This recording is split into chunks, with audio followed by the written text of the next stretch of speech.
Hola chicos, ¿cómo están? Buenas tardes. Hola, doctor, buenas Buenas tardes. tardes.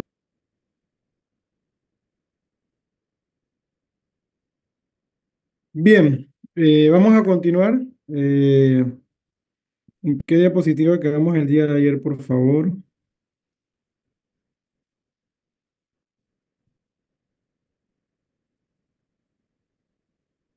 Creo que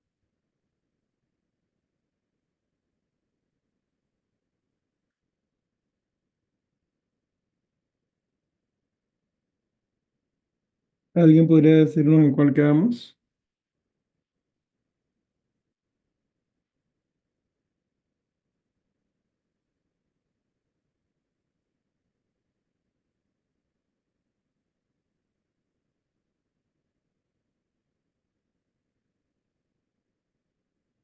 ¿Nadie anotó? Profe, lo último que hablamos fue la forma de contagio de la toxoplasmosis en inmunosuprimidos. Creo que esto lo hablamos ayer. Sí, se los mencioné rapidito. También creo que hablamos de la listeria. Doctor, quedamos aquí en esta diapositiva. Ok, muy bien, muy bien. Excelente. Entonces vamos a seguir hablando de meningitis. Eh, y creo que ayer también les mencioné que han habido brotes de listeria en Estados Unidos. Y que eso era un tema que tenemos que revisarlo porque probablemente algunas preguntas vengan desde allí, considerando el brote que hay en los Estados Unidos. También les mencioné ayer, chicos, recordando que la Listeria monocitogenes es una bacteria que utiliza los microtúbulos como especies de trampolín y que cada vez que va la inmunidad adaptativa a tratar de destruirla, ella lo utiliza para saltar de una célula a otra. Entonces, por ello hay un tratamiento que es específico para ella y es la ampicilina.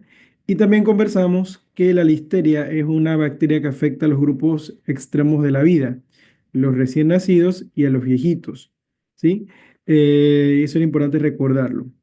La listeriosis puede dar en los pacientes que tienen disminución de de la inmunidad ancianos. En el anciano, ¿por qué? Porque hay atrofia de los ganglios de los órganos linfoides. En los recién nacidos, por la inmadurez. En el uso de esteroides.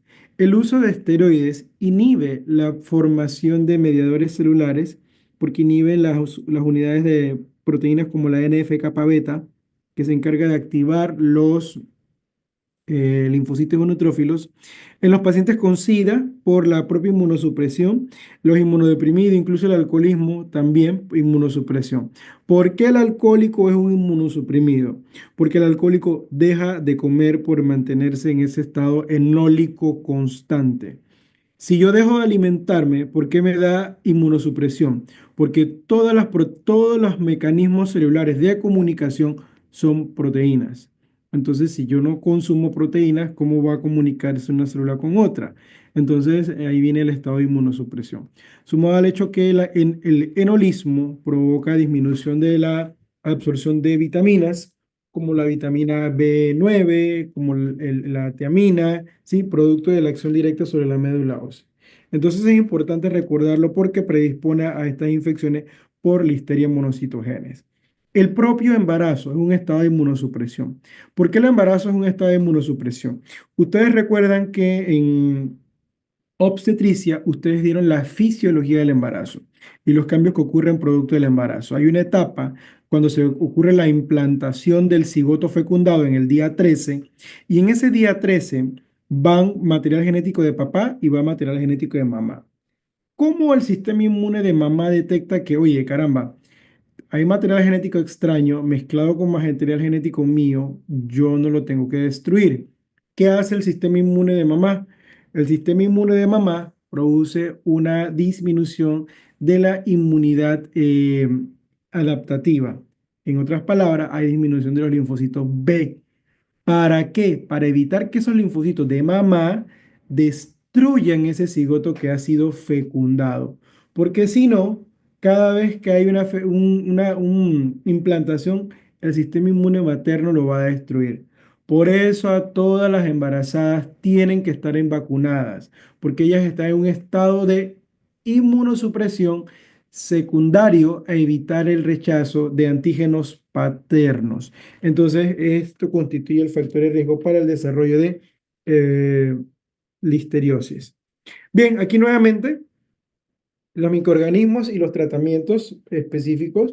En menos de un mes utilizamos ampicilina, porque ampicilina nos va a cubrir listeria, cefotaxima, que también me cubre ciertos gram positivos y algunos encapsulados, o gentamicina. Bien, Charlize, ¿recuerdas algún efecto adverso de la gentamicina?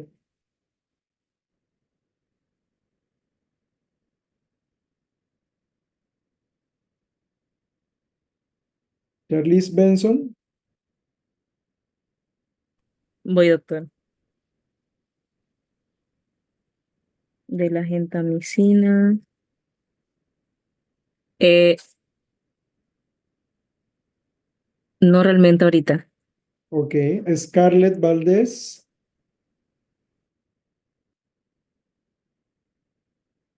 Sí, la nefrotoxicidad y ototoxicidad.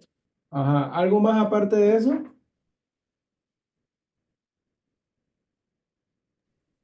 Eh, Tenía que ver también con la teratogenicidad. Ajá, muy bien. Walcari, ¿recuerdas algún otro efecto adverso adicional o solamente recuerdas esos? Creo que también era lo de hipersensibilidad, ¿Puedes dar un poquito más de detalles? de como erupciones cutáneas. No es tan frecuente, pero ok. Bien, bloqueo neuromuscular. ¿Sí? Bloqueo neuromuscular. Chicos, por favor, repasen bastante los antibióticos. Sí, yo sé que hay conceptos ahí que no lo manejan porque ya hemos visto que cuesta bastante farma. Recuerden que tienen que entregarme para la próxima semana el taller de aprendizaje autodirigido y autorregulado. Eh, entonces la próxima semana que nos hagamos presencial, ese taller me lo entregan, ¿sí? Sé que los conceptos de farma cuestan, pero precisamente por eso los pregunto. Porque las preguntas necesitamos tener esos conceptos bien genéricos para poder abordarlos apropiadamente. Bien, entonces de 1 a 3 meses el microorganismo. Ahora vamos a ver cómo cambia. Como ya la listeria no forma parte de los microorganismos, ya no tenemos la AMPI. Ahora tenemos vancomicina y recordemos que la vancomicina nos descubre los gram positivos y, ¿sí? Entonces, ¿de qué gram positivo nos interesa? El neumococo. También, que es encapsulado, nos interesa cubrir el propio la Neisseria o cefotaxima. Cualquiera de esas podemos utilizar. Bien, en los tres meses a la adultez, vancomicina, ceftriaxona, cefotaxima. Y ahora vienen los viejitos. AMPI de nuevo apareció porque me cura la histeria. Banco, cefotaxima, ceftriaxona, que me cura gram positivos y encapsulados. Gram negativos y encapsulados, perdón.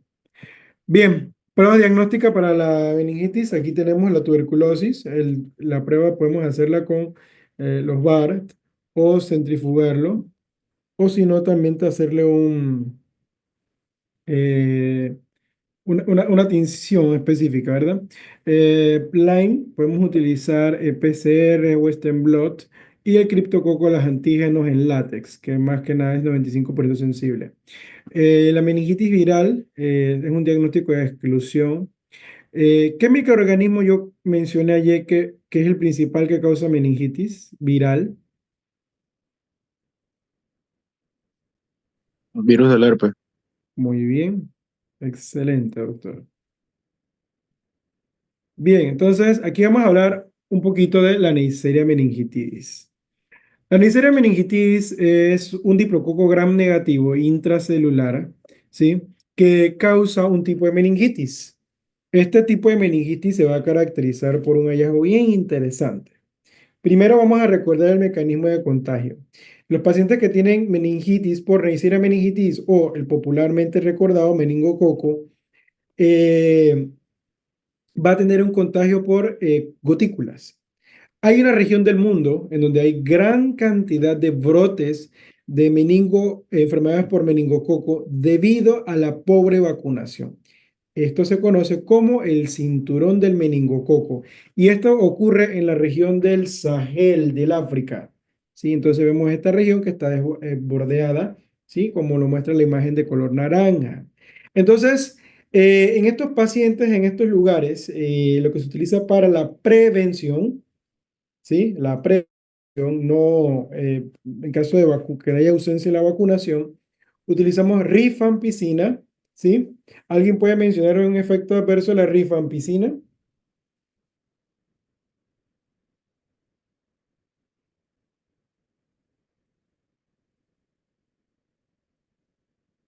Las lágrimas amarillas, Sí. naranjas. Exacto, muy bien, la orina y las secreciones amarillas. ¿Alguien puede mencionarme un efecto adverso de la ciprofloxacina?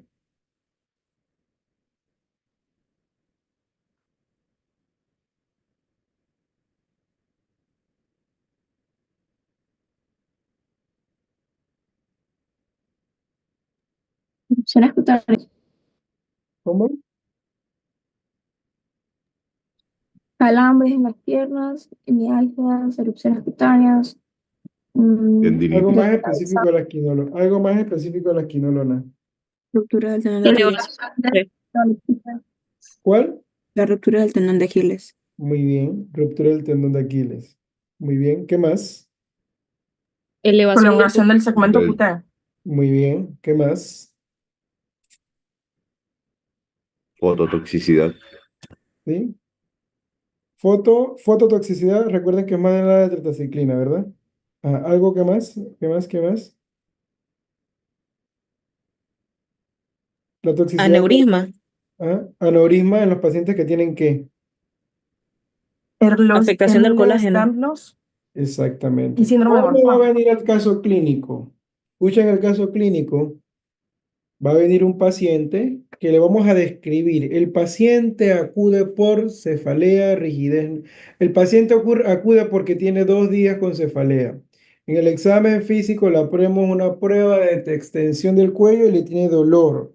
Sí, además de eso, el paciente refiere que ha vomitado 4 veces en el día. Este paciente está recluido en un campamento de reclutas militares. En el examen físico se aprecia que el paciente tiene petequia en las extremidades superiores.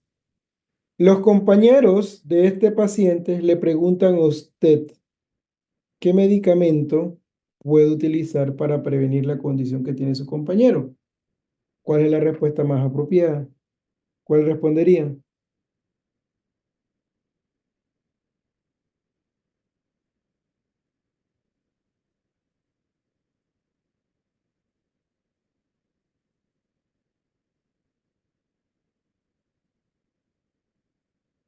¿Sí? Responden allí rifampicina, cipro y ceftria. Doctor, es que me acaba de dar un dato que nunca he escuchado. Eso de las petequias en las piernas nunca lo había escuchado. Perfecto, no lo han escuchado. Muy bien. Sí, pero para que veamos cómo son las preguntas. Pregunta número 2, el mismo caso clínico y te dicen de que el compañero que comparte habitación con este paciente inicia el tratamiento de elección. A él le pregunta a usted qué efectos adversos puede tener el inicio del tratamiento. Y usted puede leer, y le ponemos una lista de efectos adversos. Presentación de aumento de la bilirrubina indirecta. ¿Sí? Le hablamos de bloqueo neuromuscular, le hablamos de ototoxicidad, le hablamos de liberación de histamina, ¿sí? Y le hablamos de inhibición del citocromo P450. ¿Cuál sería el efecto adverso?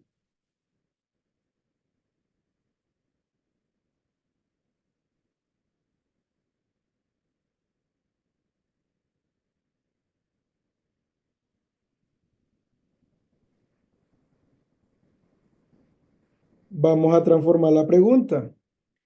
El compañero de habitación de este paciente que yo acabo de describir le está preguntando, doctor, ¿qué efecto adverso me puede dar por recibir el tratamiento que me va a evitar la enfermedad que tiene mi compañero?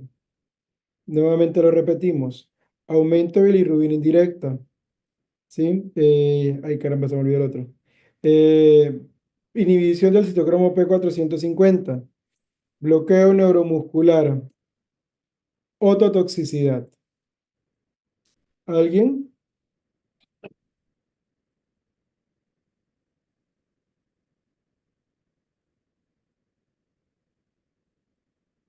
Me faltó uno, chicos, la de histamina, liberación de histamina. ¿Cuál sería la respuesta?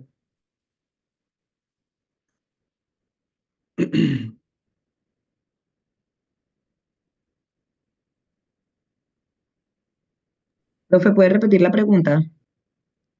¿Cuál es el efecto adverso que podemos esperar de darle el tratamiento de elección a un paciente con cefalea, rigidez nucal, fiebre, que tiene petequias?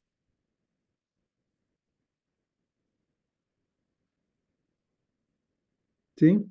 Entonces, yo sé que es una pregunta complicada. ¿Por qué? Porque yo estoy mezclando un montón de cosas. ¿Qué estoy mezclando? Que yo no le estoy diciendo que tiene. Yo quiero que usted me diga qué tiene. Paso número uno. Paso número dos. Quiero que usted me diga cuál es el tratamiento de elección a lo que tiene este paciente. Paso número dos. Paso número 3. Del tratamiento de elección, quiero que me digas el efecto adverso. Entonces, para yo hacer ese ejercicio mental en donde yo me equivoque en uno de esos pasos de seguimiento mental, la respuesta ya no es la misma. ¿Sí? Ahí respondieron inhibición del citocromo P450 y esa es la respuesta correcta. En otras palabras, yo les estoy diciendo, le damos rifampicina porque es un tratamiento de aislamiento.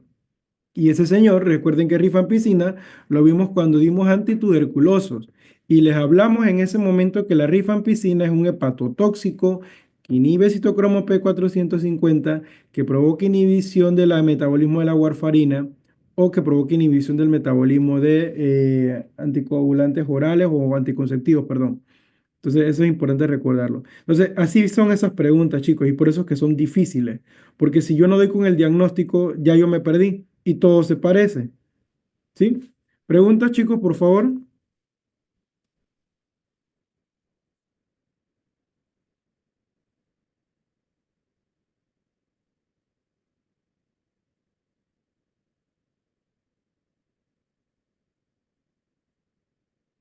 Nada.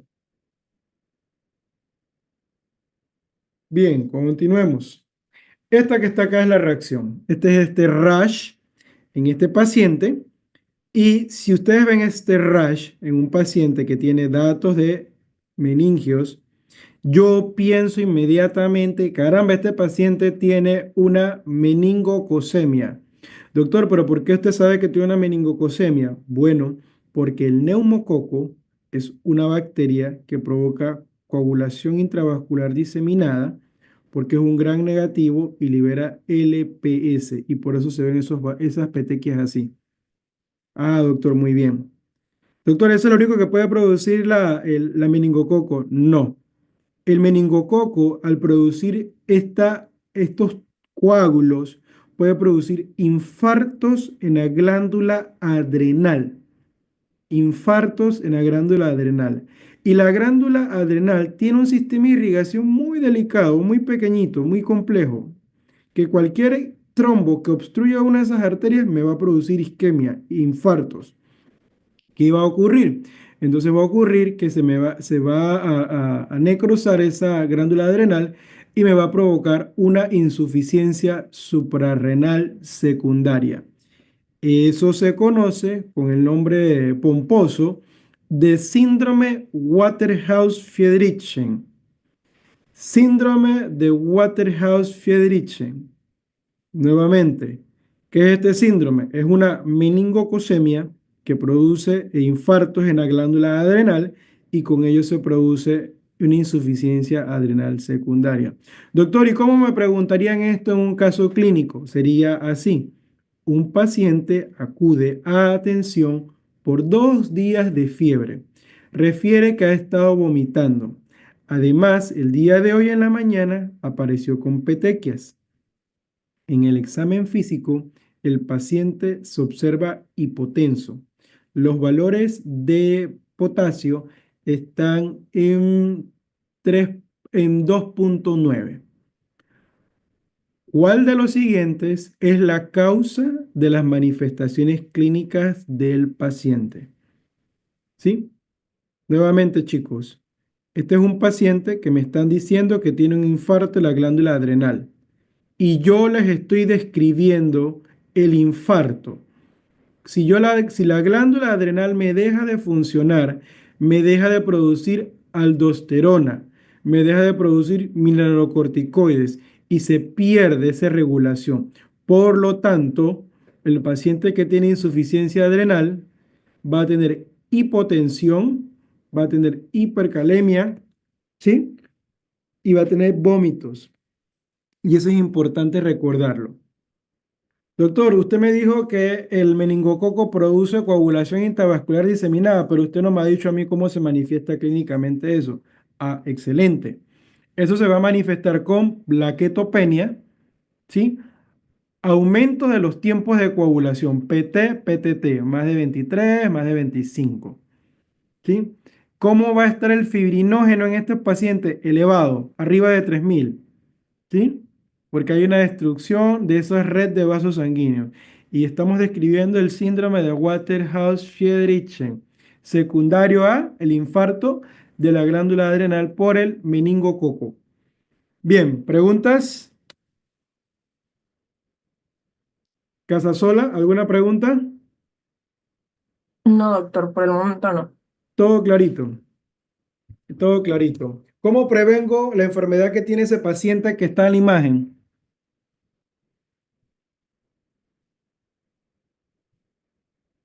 Ah, Profe, podría, bueno, no. cuéntame, te escucho. No, es que no estoy clara si esto es entonces una reacción medicamentosa o es Dame un como la cadena de todo segundito, lo que explicó dame un segundito, anteriormente. discúlpame, varón, por favor, dame un segundito, disculpa. Ajá, dime.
Hola, disculpen chicos, estaba recibiendo los insumos acá.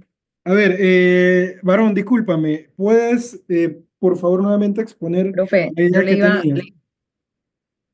no, sí, es que estaba viendo el caso anterior, pero en este caso sí está preguntando ¿me escucha? Sí, te escucho, perfecto. O sea, se está preguntando qué sería el organismo responsable de esto, sería el Neisseria meningitidis. Ujú. Pero, ¿puede poner un momentito la diapositiva anterior? Vamos, claro que sí. ¿Qué dice yo aquí? Ajá, esta. Sí, cuando Era esta. estaba preguntando lo de que no lo leyó, no lo estaba leyendo el caso siguiente, sino que estaba preguntando que podría ser una reacción a la rifampicina. Ajá. Entonces me estaba confundiendo porque estaba viendo solamente el brote y, o sea, la reacción alérgica en la piel y no estaba viendo la otra parte. Ah, Así que perfecto. nada, leyendo ya sería, la respuesta mía sería esa, Perfecto. Neisseria meningitidis. Bien, si quisiéramos preguntar en este momento, ¿cuál Acá, de los siguientes hallazgos? por lo que se encuentra. Sí, te escucho. Sí, llegué a esa conclusión por lo que hablaba usted de la pleurocitosis, por el conteo Ujú, elevado de los glóbulos blancos en el líquido cefalorraquídeo. ujú. Pero digo, Y también que la glucosa está baja y porque hay una proteína elevada. exacto. Bien, si quisiéramos preguntar, ¿sí? Ah, y lo del el exantema ese que se ve con las petecas. Perfecto. Araúz José, si quisiéramos preguntar, ¿cuál es el mecanismo que explica estas lesiones cutáneas en un paciente con rigidez nucal, fotofobia, fiebre, hipoglucorraquia, hiperglucorraquia? ¿Cuál es el mecanismo que explica esta lesión que estamos viendo aquí en la imagen? La piel esa.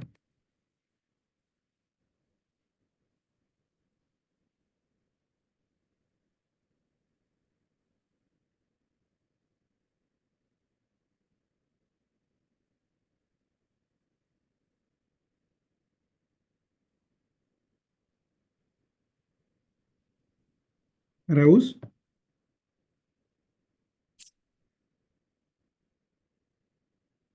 Eficiencia de la glándula suprarrenal. Ajá. No, la lesión de la piel. ¿Qué produciría eso? La insuficiencia adrenal produciría hipotensión y alteración hidroelectrolítica, pero no produciría lo de la piel. ¿Qué tú crees que está produciendo lo de la piel? ¿Qué te acuerdas? ¿Qué te acuerdas de lo que mencionamos? No, no es necesario que me digas la respuesta, pero muestra como una idea así. ¿Qué crees que puede ser?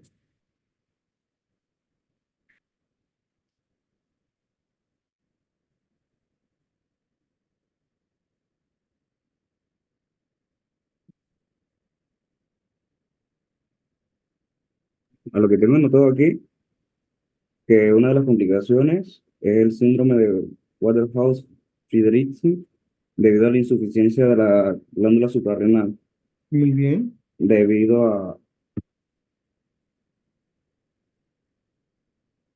a que produce coágulos y afecta la glándula. Eso va a Ajá. producir una disminución de mineralocorticoides como la aldosterona, lo que va a producir un aumento de potasio, disminución de sodio y va a producir ya petequias, temblores y que tengo anotado aquí, ya eso es lo que tengo anotado. Bien, José, Profe, tú leíste la respuesta, pero como te cambié la forma de preguntarla, hay que entonces explorarla. Tú me estás diciendo que un síndrome de Waterhouse-Friderichsen. El síndrome de Waterhouse-Friderichsen se caracteriza por coágulos, ¿verdad? ¿Sí? Entonces, los coágulos es lo que está explicando lo que estamos observando. Son trombos en los vasos sanguíneos. Coagulopatía de consumo. ¿Sí? Coagulopatía de consumo. Entonces, vemos, chicos, que las preguntas pueden venir de diferentes lados. profe, usted había dicho, o sea, de lo que yo tengo acá, usted había hablado de las endotoxinas de la Neisseria meningitidis que Sí, liberan como la cadena esta proinflamatoria interleuquinas sí, 1 y factor ay, se me olvidó, tumoral alfa, Sí, se me va, es TNF alfa, pero se me fue perfecto. como- Ese es correcto también. entonces ahí está el daño al endotelio vascular. Entonces, ¿qué pasa? De lo que yo entendí que usted explicó, es que esto va a alterar los factores de coagulación y las plaquetas, y eso es lo que Excelente. va como a traspasar, va a haber un sangrado capilar hacia afuera, pues, y ahí se forman las petequias, que son como, bueno, no lo quiero decir así como en el argot popular, pero sí, esa perfusión es lo que va a causar que se vea así, pues. Excelente. ¿Sí? Lo que acabas de describir en este sentido, varón, es la etiopatogenia, el origen de la manifestación. La fisiopatología es el efecto de la gente que desencadenó. Y está perfecto. Es correcto eso. Las LPS, los lípidos que liberan los gram negativos, como Neisseria meningitidis, provocan destrucción del endotelio, colopatía de consumo y me producen estas petequias. En el riñón, ¿qué producen? Lo que mencionó su compañero José, síndrome de Water-Haffy-Derichsen, que se caracteriza por hipotensión y alteraciones hidroelectrolíticas. Perfecto, punto. ¿Sí? Listo. Avancemos con esta. ¿Alguna otra pregunta? Doctor, usted había preguntado cómo nosotros haríamos para prevenir este contagio. Correcto. Ah, cierto, cierto, cierto. Sí, sí, sí, se me ha olvidado. En Ajá. ese Entonces, caso, como es prevenir el contagio o evitar la reacción. El contagio, digamos que en este paciente, ¿cuáles son los mecanismos de prevención de un paciente con esta lesión que tenemos en la imagen?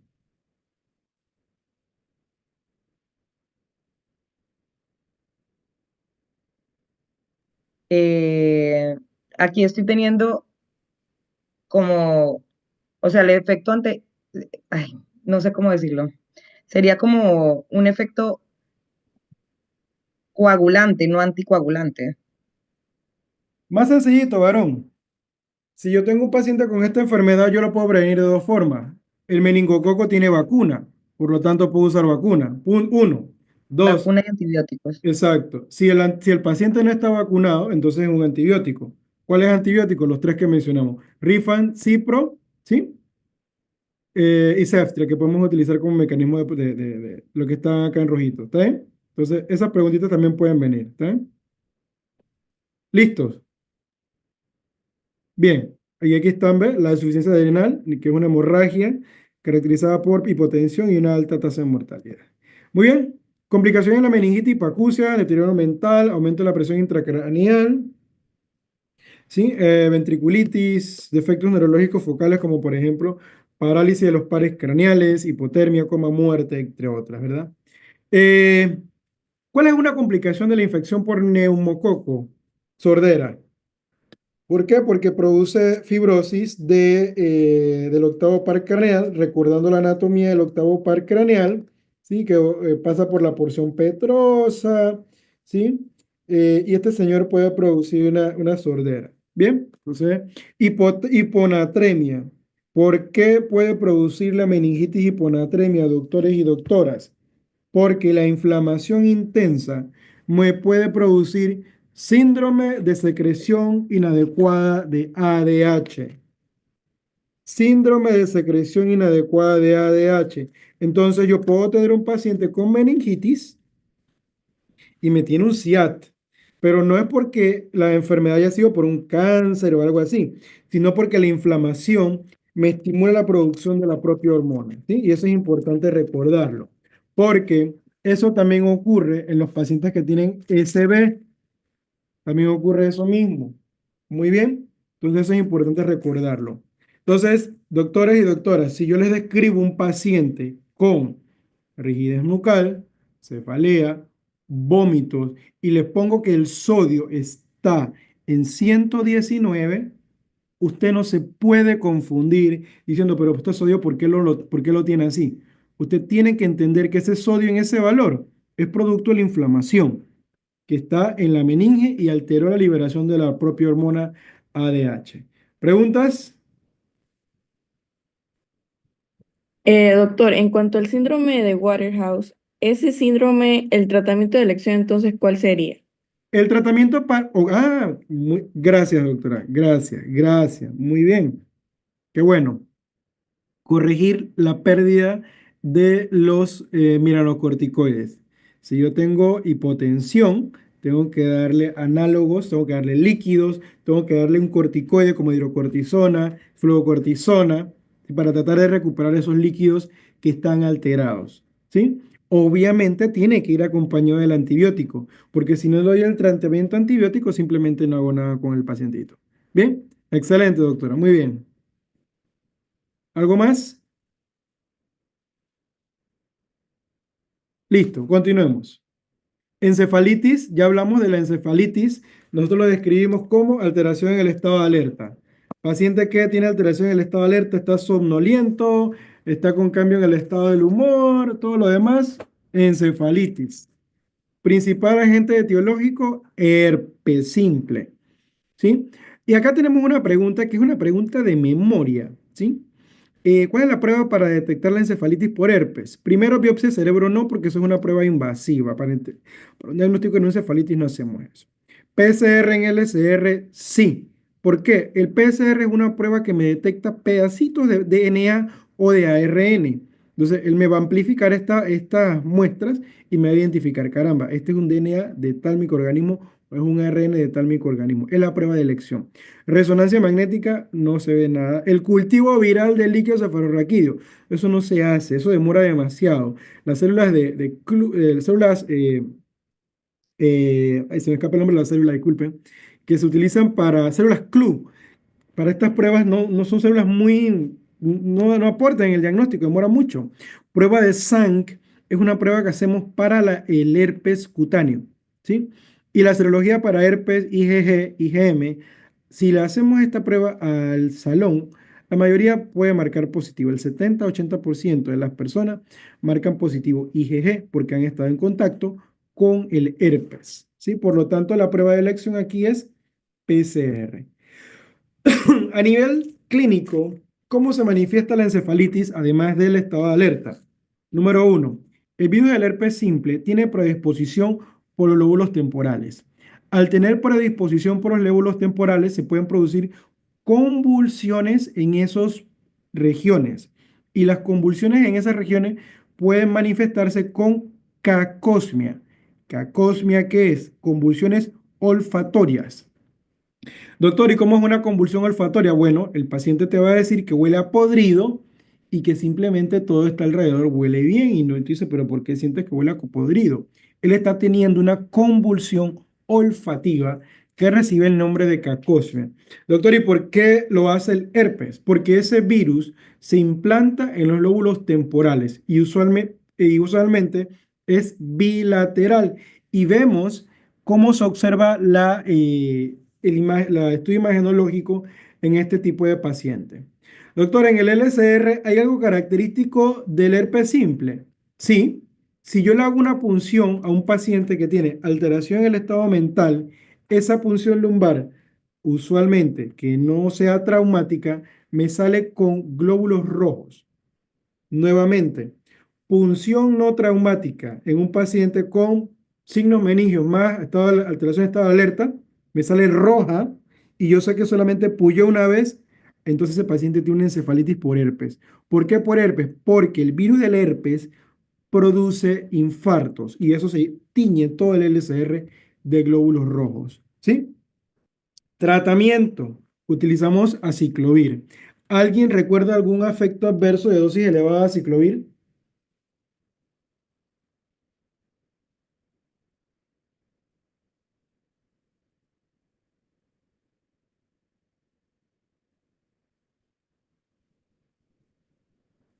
¿Qué efecto adverso nosotros le mencionamos de aciclovir? Una nefropatía obstructiva. Muy bien, excelente. Una nefropatía obstructiva. ¿Sí? Entonces, eso se puede dar en estos pacientes con encefalitis. En caso de resistencia al tratamiento de aciclovir, podemos utilizar foscarnet. ¿Sí? Si la encefalitis es causada por citomegalovirus, el tratamiento cambia, chicos, el tratamiento cambia. Y el tratamiento en ese sentido va a ser ganciclovir. Ganciclovir. Bien, Si sospechamos que la encefalitis puede ser por una riqueza, entre otras, utilizamos doxiciclina. Yo en aquel momento, cuando estuvimos dando tetraciclinas, yo les mencionaba que de las tetraciclinas, la más noble de todas ellas y la más utilizada es la doxi. ¿Por qué? Porque las tetraciclinas, como la doxiciclina, tienen la propiedad de penetrar a la célula. Y hay microorganismos como las riquecias, las erliquias, que ellas viven de forma intracelular. Y como este antibiótico puede penetrar la célula, le es un tratamiento de elección, sumado al hecho de que estos microorganismos tienen reducida pared bacteriana y permiten el tratamiento efectivo porque ellos inhiben la unidad 30 Sbeckberg a nivel ribosomal. Bien, ¿preguntas?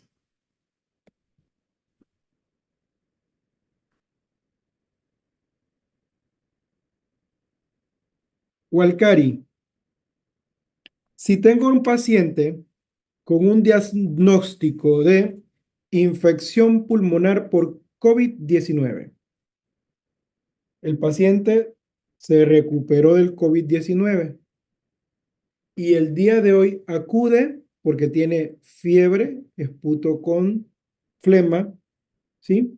Y tos. ¿Cuál es el microorganismo que probablemente explica los síntomas actuales del paciente?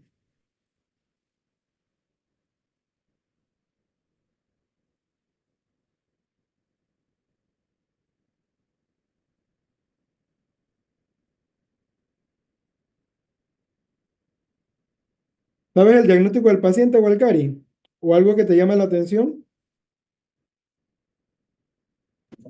Disculpe, es que tuve como una interferencia y no lo escuché, solo me quedé donde digo esputo. Paciente que ahora tiene un esputo con flema, tos y fiebre. ¿Cuál es el microorganismo más probable?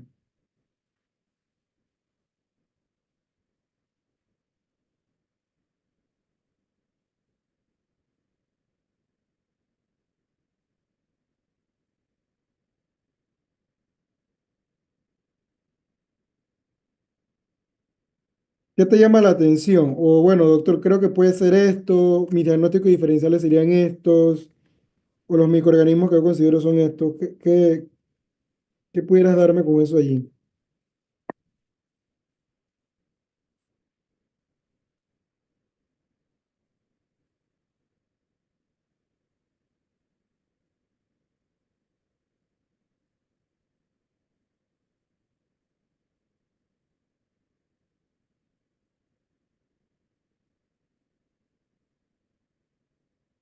Doctor, disculpe, ¿el paciente usted dijo que tiene COVID o que tuvo COVID?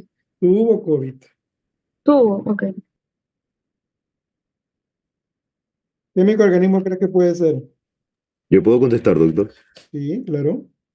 El estafilococcus aureus, por lo que usted había comentado anteriormente en el daño de los cilios y bueno, provenía de las vías aéreas superiores. Excelente. Muy bien, doctor. Excelente. Es una neumonía por Staphylococcus aureus secundaria a una infección viral. Muy bien, ¿sí? Entonces, por ello lo estamos comentando acá porque vamos a ver ahora infecciones de cabeza y cuello. Dentro de las infecciones de cabeza y cuello vamos a ver primero la gripe. Y la gripe, lo que yo les mencionaba aquella vez cuando vimos antivirales, les mencionaba que esta es la popular rompehueso, ¿sí? Esta popular rompehueso que el abuelo dice que de la nada hoy amaneció malo con síntomas, entonces hoy pensamos en un gripe.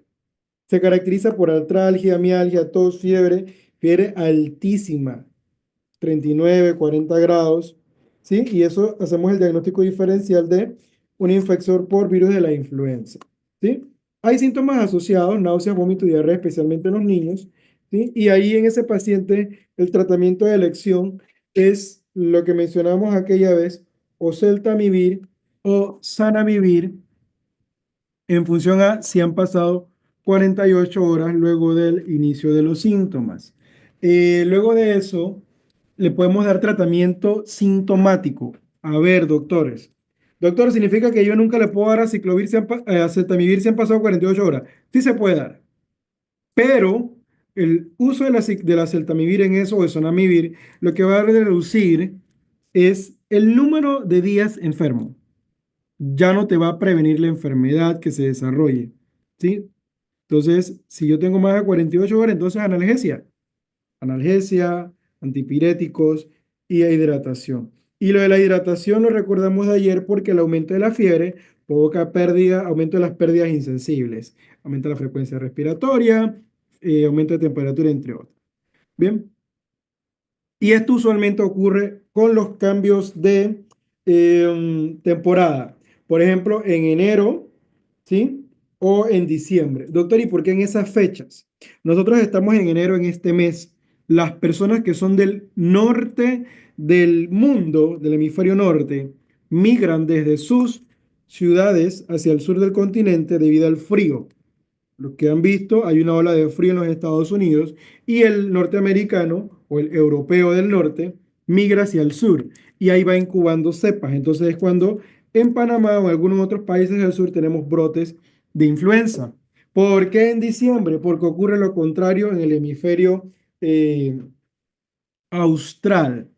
¿Sí? Las personas del sur del mundo, Chile, ¿sí? Argentina, ¿sí? Migran debido al frío y esto permite que si van incubando cepas, lleguen a otras latitudes.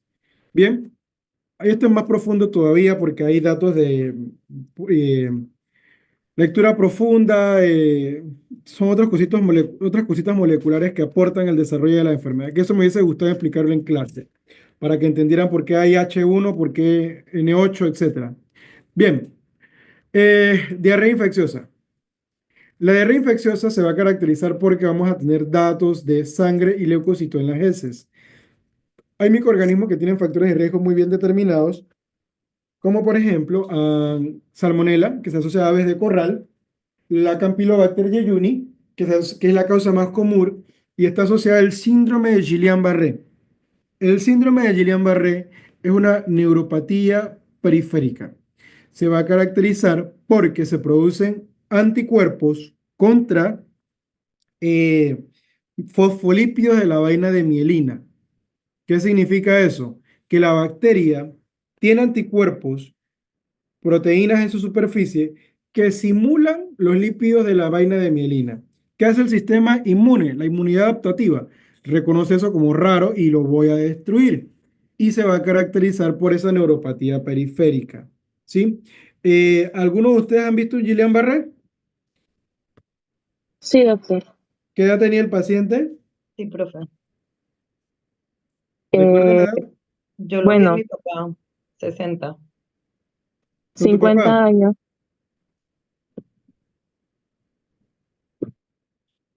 ¿Sí? Bien. Guillain-Barré es un síndrome que puede ocurrir asociado a cualquier sustancia que ingresa al cuerpo humano. El microorganismo más común en causarlo es el Campylobacter jejuni, pero el Guillain-Barré lo pueden producir bacterias, virus, hongos, parásitos, antígenos propios, cualquier cosa anómala que altere el sistema inmune me puede producir un síndrome de Guillain-Barré, inclusive los propios fármacos, ¿sí? Algunos médicos hablan de que por eso a veces no hay que colocarle tantos antígenos, vacunas juntas un mismo día, entre otras cosas, ¿no? Pero es necesario que esto lo sepamos como médicos. La principal manifestación clínica, esta es una parálisis ascendente, ¿sí? Asociada a hiporreflexia. ¿Por qué no hay reflejos profundos? Porque se pierde esa mielina que me da esos reflejos saltatorios para que se produzca esa integración a nivel de la médula, ¿sí? Neuropatía ascendente, hiporreflexia y además de eso hay disautonomía. Doctores, ¿qué es la disautonomía? Como se altera todo el sistema de regulación del sistema nervioso autónomo, un paciente con síndrome de Guillain-Barré va a tener una disociación del sistema nervioso simpático o parasimpático. Clínicamente, ¿cómo se ve? Yo le coloco un monitor de signos vitales y ese paciente puede tener de repente frecuencia cardíaca en 70, y el siguiente minuto tiene la frecuencia cardíaca en 140. Siguiente minuto, 20. Y así. Eso se llama disautonomía. Y es uno de los motivos por los cuales a los pacientes con síndrome de Guillain-Barré hay que prestarles atención porque eso también ocurre a nivel cardíaco. A nivel pulmonar, el paciente con síndrome de Guillain-Barré puede fallecer porque se produce una desmielinización del nervio frénico.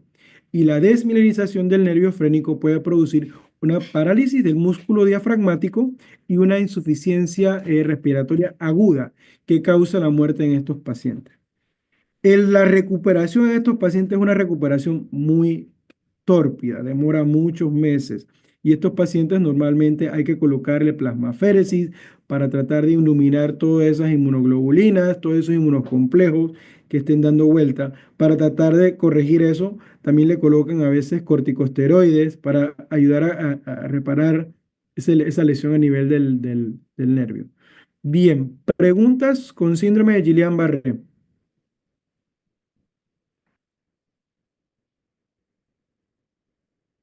Doctor, no es una pregunta como tal del síndrome, sino de la desautonomía como tal que estaba mencionando. Ujú. En ese caso, sería algo transitorio. Sí, mientras dura la inflamación intensa. O- ok, es Por que eso que eso, por eso que hay esos pacientes los personas, hospitalizan para vigilarlos. es que hay personas que sufren de disautonomía, pero es como algo que ellos Sí, tienen. Entonces, sí, no, ok, gracias. vale, muy bien. ¿Alguien más?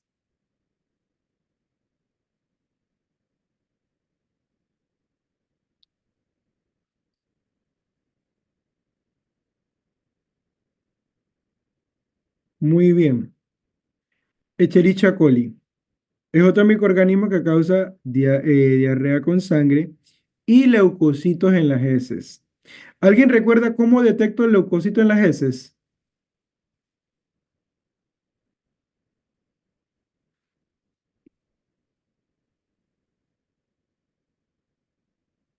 Busquémoslo, por favor. Con un copropultivo.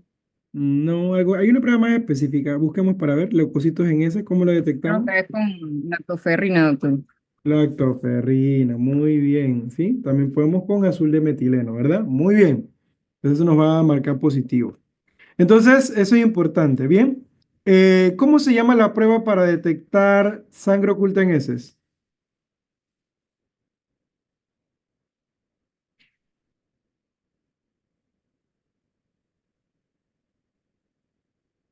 Prueba de Guayaco. Prueba de Guayaco o Guayacol, ¿sí? Listo. Bien, vamos con el síndrome hemolítico urémico. El síndrome hemolítico urémico es una condición bien interesante que ocurre ante la infección de Escherichia coli 0157AH7. Sí, hay que saberse todos los numeritos. ¿Sí? ¿Qué ocurre aquí? Existen proteínas que expresa la Escherichia coli que pueden mimetizar factores plaquetarios. ¿Y qué va a ocurrir? Se activa la plaqueta, esta plaqueta al activarse forma trombos y se van a provocar coagulopatía. Ajá, igualito que el síndrome de Waterhouse-Federici, exacto. Pero esta coagulopatía va a ocurrir a nivel de las arteriolas renales. Y este paciente con esta coagulopatía, que va a producir una coagulopatía de tipo microangiopática, va a tener plaquetopenia, porque se consumen las plaquetas porque se activaron, va a tener anemia. ¿Por qué tiene anemia, doctores? Porque cuando se activa la plaqueta se forma la red de fibrina que secuestra eritrocitos y va a tener insuficiencia renal. ¿Por qué tiene insuficiencia renal? Porque ese coágulo, porque ese trombo disminuye la perfusión renal y con ello disminuye la excreción de creatinina, ¿sí? Aumentándola consecuentemente. ¿En dónde es más común esta condición? En los pequeñitos, en los niños que tienen infecciones por haber comido hamburguesa, por haber comido lechuga, que está contaminada con Escherichia coli 0157H7. Hay otra causa de un síndrome hemolítico atípico que es la shigella, ¿sí? También lo puede producir, la misma fisiopatología. Bien, Vibrio parahemolyticus. Esta es una bacteria que está presente en eh, cruceros, mariscos, y ahí hubo un brote, creo que el año pasado. Estados Unidos vive reportando cosas, pero bueno, es necesario. También hubo un crucero, creo que fue, de Vibrio parahemolyticus. y lo otro es el Vibrio vulnificus. Entonces, el Vibrio vulnificus nuevamente lo vemos que está en marisco y antecedentes de enfermedad renal, hepática y enfermedad de exclusiones cutáneas. Esto que vemos en la imagen es una flictena, ¿sí? Una flictena hemorrágica. ¿Por qué ocurre eso? El Vibrio vulnificus es una bacteria, un vibrio, que está presente en las ostras, que está presente en los mariscos y que cuando se producen cortadas en la piel puede penetrar. Doctor, ¿y qué tiene que ver la costa, el marisco? Los vibrios son bacterias que viven en el mar, pero cuando hay grandes movimientos de aguas, como por ejemplo tsunamis, huracanes, grandes vientos, hacen que estas bacterias que están en el fondo del mar, ¿sí?, se incrusten en las algas o los mariscos y ellas se mueven. Por eso es que cuando hay grandes huracanes aumentan ciertas enfermedades, pero es por el movimiento de estas bacterias. Lo mismo ocurre con el vibrio cólera, ¿sí? Y esto es importante porque estas bacterias se alimentan de ferritina, que es la proteína que se encarga del almacenaje del hierro. Y los pacientes que tienen enfermedad hepática tienen un trastorno en el almacenamiento del hierro. Y esto permite que estas bacterias se alimenten y puedan desarrollar de una forma bien florida la enfermedad, ¿sí? Que se caracteriza por esas flictenas. Bien, Yersinia, otra bacteria que tiene una alta afinidad al hierro y se asocia en los pacientes que tienen hemocromatosis. Recuerden que la hemocromatosis es una enfermedad donde hay un trastorno en la excreción del hierro a nivel hepático y vamos a tener grandes niveles de hierro sérico. Entonces, estas bacterias que dependen de hierro lo agarran, lo capturan con sus gránulos sideróforos, lo metabolizan y lo usan como energía. Por eso estos pacientes van a tener estas enfermedades y es importante vigilarlo. ¿Sí? Vamos a ver también clostridios difíciles que puede producir sangre, leucocitos en ese. Esto lo vamos a ver más adelante en otra diapositiva, pero es importante recordar que el clostridioides difficile se asocia a la colitis zoonembranosa y vemos ahí en la figura inferior una pseudomembrana que se forma por la inflamación del colon. Bien, ¿qué antibiótico se asocia a la alta incidencia de colitis membranosa? Clindamicina, penicilina y algunas quinolonas. Excelente, doctora. Muy bien, excelente. Especialmente clindamicina. Excelente. Bien, de reinfecciosa entonces podemos tener pruebas iniciales como leucocitos fecales y lactoferrina tal cual preguntamos hace unos minutos. También podemos hacer cultivo de heces o tinciones con azul de metileno, que son las que nos van a demostrar la presencia de los leucocitos. Además de eso, nosotros podemos tener heces sin sangre y sin leucocitos. ¿Cuáles son los microorganismos? Virales. Enterovirus, ecovirus, el propio virus Coxsackie, son virus que pueden producir diarrea infecciosa. O las infecciones por Giardia lamblia, ¿sí? ¿Alguien recuerda cuál es el mecanismo de contagio de Giardia lamblia? Ingesta de quistes. Excelente. Ingesta de quiste en agua o alimentos contaminados.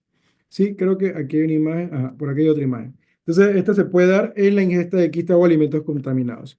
Bien, criptosporidiasis. ¿Alguien recuerda el mecanismo de contagio? Infección por oquistes. Sí, exactamente. Infección por oquiste en agua o alimentos contaminados. ¿Cuál es la diferencia entre la diarrea que produce Giardia versus la diarrea que producen las criptosporidiasis? Es que la diarrea de las criptosporidiasis excede más de 14 a 21 días. Una diarrea de estas diarreas crónicas. Versus las otras diarreas que son diarreas agudas, 7 días, 14 días, ¿sí? Entonces, esa es una diferencia importante. Además que se asocia a inmunocompromiso en los pacientes que tienen SIDA. Para ello, la tinción podemos utilizar una tinción de Ciel-Nielsen modificado, que también se llama como tinción de Gunjong, ¿sí? Tinción de Gunjong, que es un Ciel-Nielsen modificado. Bien, Bacillus cereus, nosotros estuvimos hablando un poquito ayer de él, ¿sí? Que este es una bacteria que produce síndromes emetizantes porque tiene una toxina preformada, ¿sí? Sobre todo asociada a los alimentos ricos en carbohidratos como el arroz chino. Para este pacientito solamente hay que darle 2 palmaditas en la espalda. Mentira. Se le presenta manejo de líquidos y ya, ¿verdad? Pero no hay mayor intervención. Igualmente con el Staphylococcus aureus, porque tienen toxinas preformadas y ellos, líquidos igual. ¿Cuándo colocamos antibióticos en estas infecciones? Cuando hay infecciones muy, muy difíciles, por ejemplo, que hay datos de toxemia sistémica, por ejemplo, fiebre, taquicardia.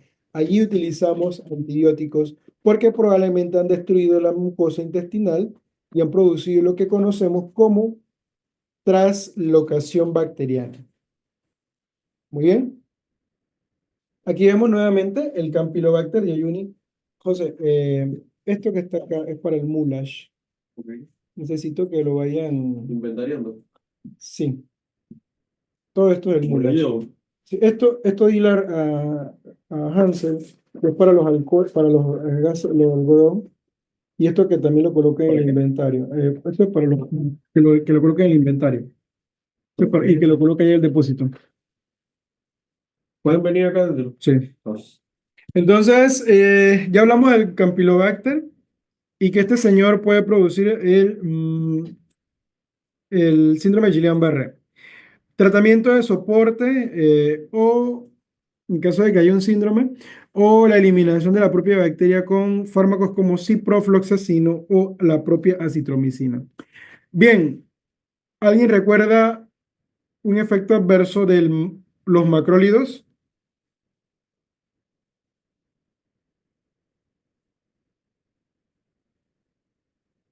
Profe, ¿puede repetir?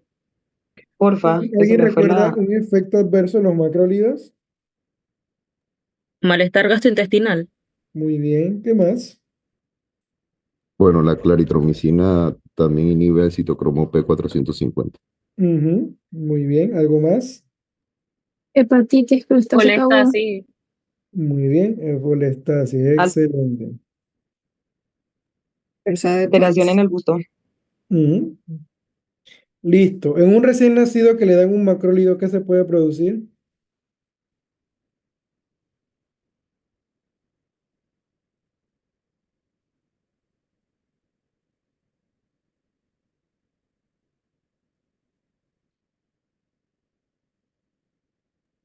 Kernicterus.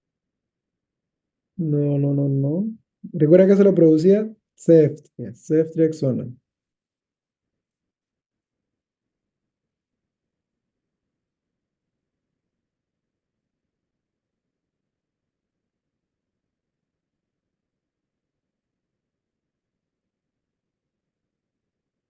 ¿Qué produce en un pequeñín recién nacido el uso de un macrólido como la eritromicina?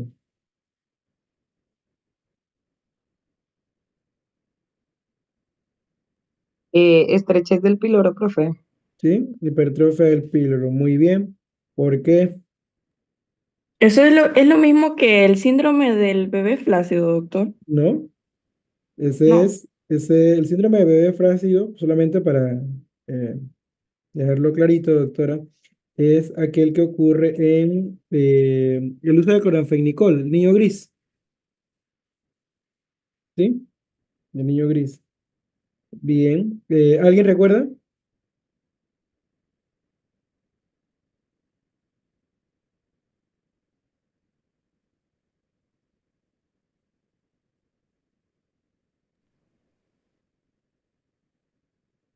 Y Nadie. profe, el del niño gris es por intoxicación con el cloranfenicol, pero creo que el del bebé flácido es por, eh, ay, se me olvidó el nombre, pero es producido como por una infección, ¿no? Flácido, Ya, no sé, no lo he dicho en antibiótico realmente. No sé si se refiere a algún antibiótico no, específicamente la doctora.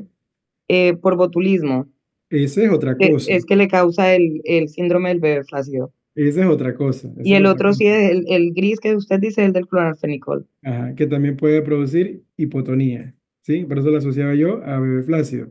Pero en los Y recién... entonces se pone el bebé flácido. Ajá, entonces el bebé flácido, está bien. y pues, botulismo, por eso por ingesta de alimentos contaminados, de darle miel a los niños no se le dan miel, ¿sí? Y ahí va el Clostridium botulinum. Bien, entonces aquí ya tenemos el tratamiento. Entonces, chicos, recordar, la eritromicina produce estenosis del píloro porque es un análogo de motilina.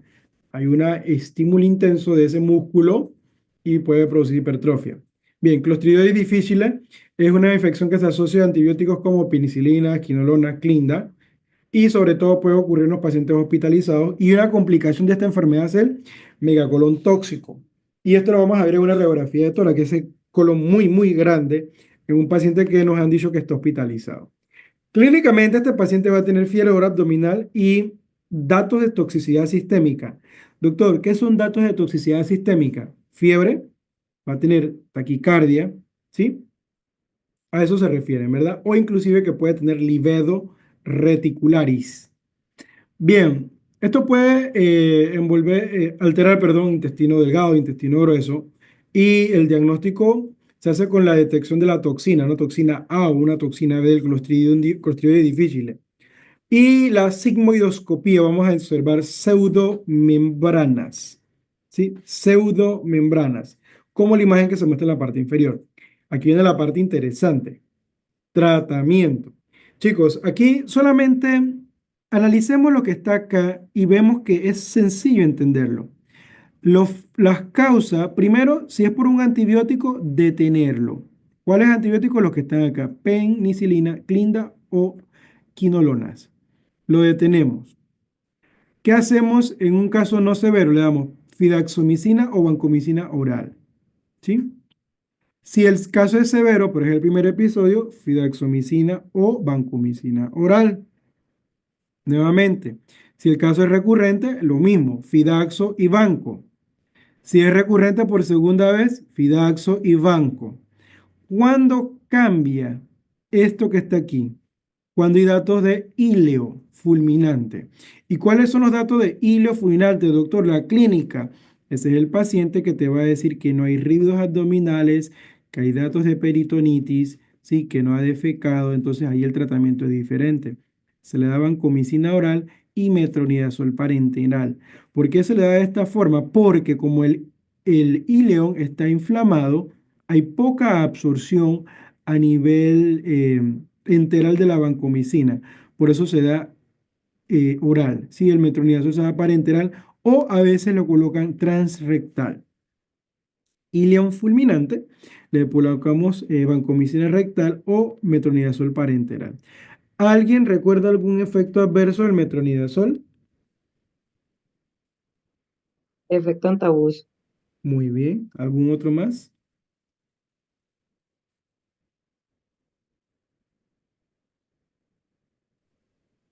Eh,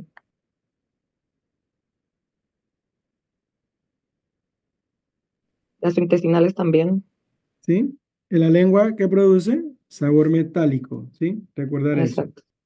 Muy bien, continuemos.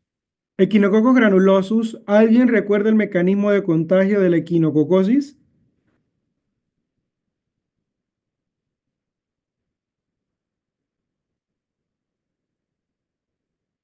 ¿Puede repetir, doctor? No le escuché. Mecanismo de contagio de la equinococosis.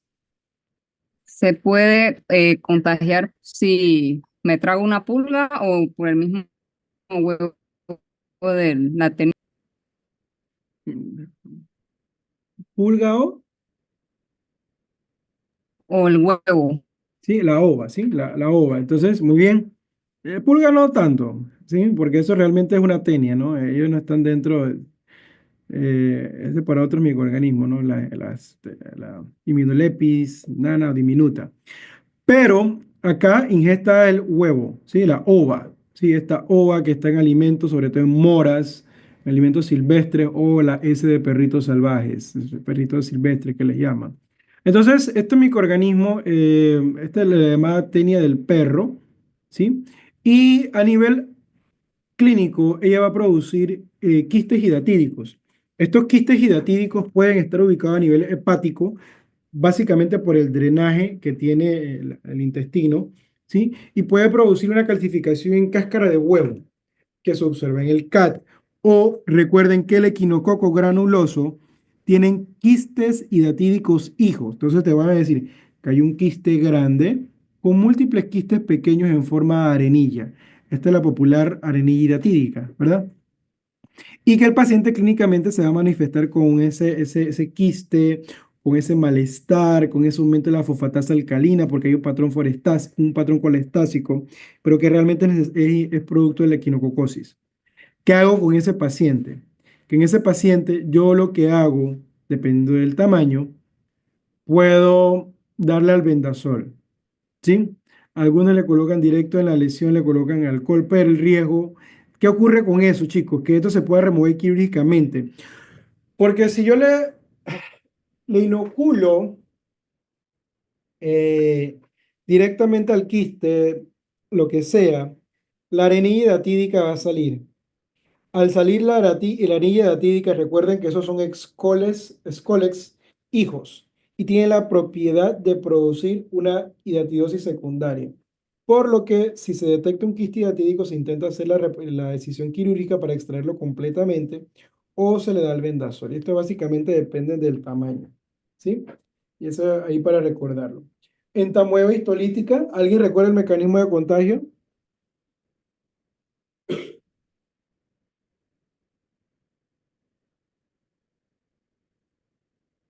Quistes. Exacto, muy bien. Ingesta de quistes en agua o alimentos contaminados.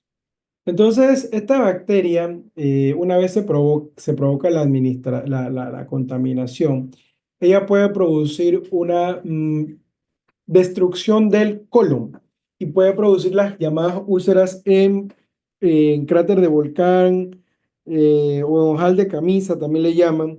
Y estas úlceras hacen que sangre.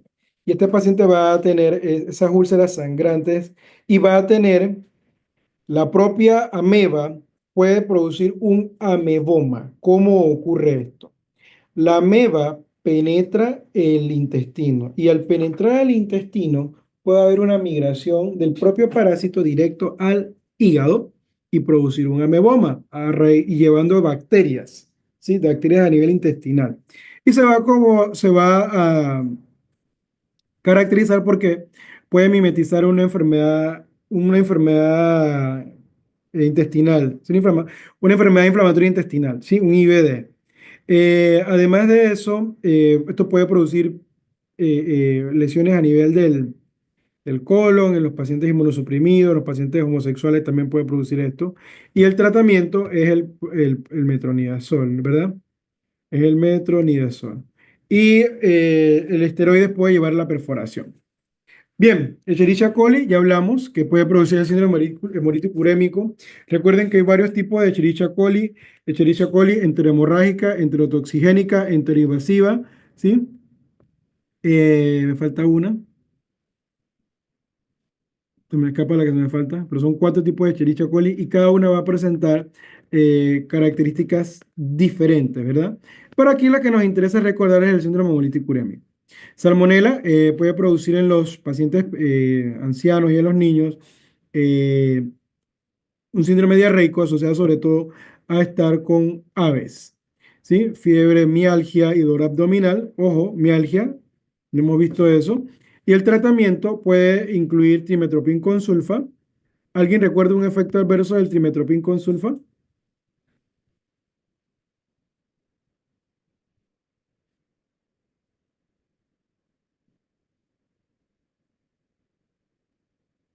Hipercalemia. Muy bien. Muy bien, excelente.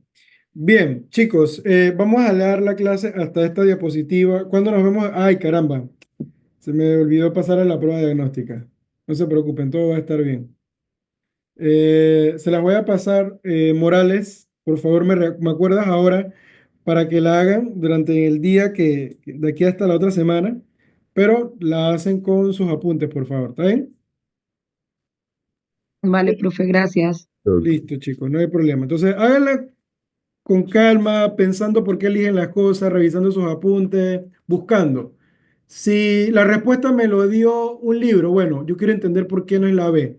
El libro me dice con esta respuesta que es la C, pero yo quiero entender por qué la A no es. Intenten hacer ese ejercicio y les va a servir mucho, porque todo lo que está puesto allí es para que usted aprenda a identificar por qué es esa, por qué no es la otra, porque todo se va a parecer, chicos, todo se va a parecer siempre. Así que bueno, chicos, que descansen y nos vemos entonces la próxima semana. Ya recibí su manual clínico y estaba revisándolo. Y bueno, nos vemos, chicos. Buena tarde, Dale. doctor. Chao, profe, Hasta luego, gracias. doctor.